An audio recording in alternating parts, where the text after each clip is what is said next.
Earlier tonight, we brought you part one of our special investigation into sexual assaults at ECU. In it, we told you about multiple allegations of mismanagement by the university. In part two, WNCT's Josh Burt sits down with top university officials who discuss what changes have been made to better handle these difficult situations.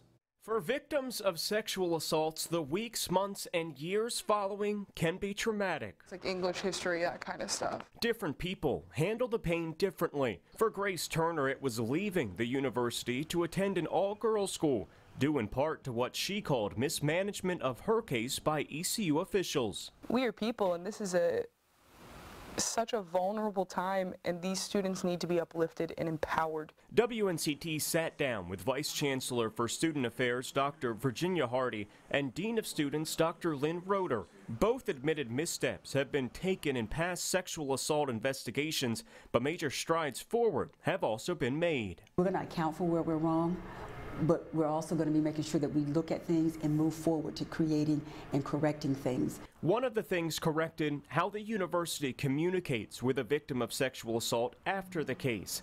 ECU graduate Fiona Kay threatened to sue the university after her attacker, who was found responsible and suspended from ECU, returned to campus without her knowing. It didn't seem like they had my best interest in mind. It seemed like this big corporation just trying to shove me aside. Following Kay's encounter with her attacker, ECU did make changes. When a student is found responsible and suspended from campus, the victim is now notified before their attacker re-enrolls. That was one of the positives came out of that particular case. Multiple victims of sexual assault at ECU also complained to WNCT about the counseling center on campus. Despite being offered appointments for stress and PTSD after the incident, all of the victims say the wait time to be seen was several weeks.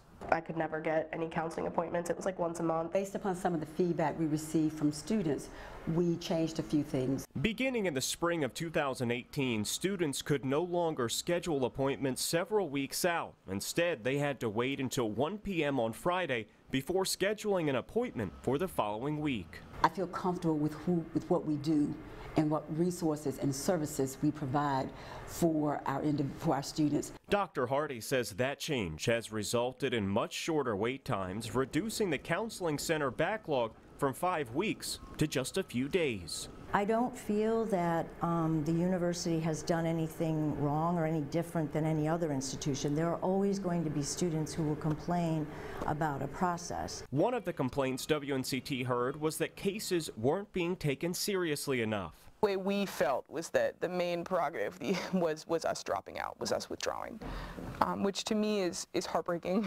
ECU maintains they've kept close watch over sexual assault cases. However, the office overseeing the cases has changed quite a bit, going through 4 offices in a span of 5 or 6 years, which both Hardy and Roeder say is a good thing. Those persons were always engaged and involved. Now it's by moving it, all you're doing is moving it to a different investigator team. A 2017 audit found that despite there being issues with accuracy, timeliness, and completeness of some sexual assault cases, no final outcomes were negatively impacted. That audit also found that ECU had made significant progress on 36 of 42 recommendations made during a 2015 audit. The university's first priority is the safety of our students. Reporting in Greenville, Josh Birch, 9 on your side. If you missed part one of Josh's investigation, you can view it by going to our website at WNCT.com. There you'll also find all the documents mentioned in the piece.